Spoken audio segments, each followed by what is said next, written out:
حدیث نمبر 4925۔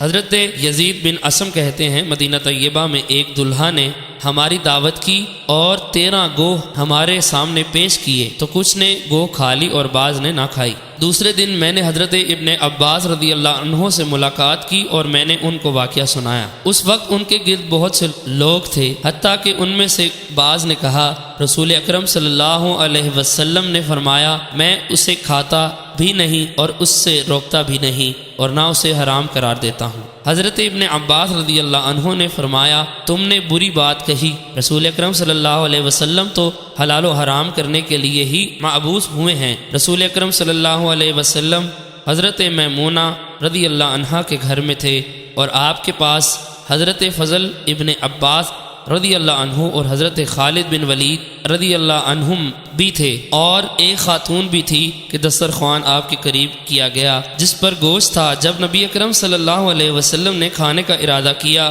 تو حضرت میمونہ رضی اللہ عنہما نے عرض کیا کہ یہ گوہ کا گوشت ہے، بس آپ نے اپنا ہاتھ روک لیا اور فرمایا میں نے اس گوشت کو کبھی نہیں کھایا، اور دوسرے لوگوں سے فرمایا تم کھاؤ۔ بس اس میں سے حضرت فضل بن عباس، حضرت خالد بن ولید اور ایک خاتون نے کھایا۔ حضرت میمونہ رضی اللہ عنہا نے فرمایا میں تو صرف اس چیز سے کھاؤں گی جس سے رسول اکرم صلی اللہ علیہ وسلم تناول فرمائیں گے۔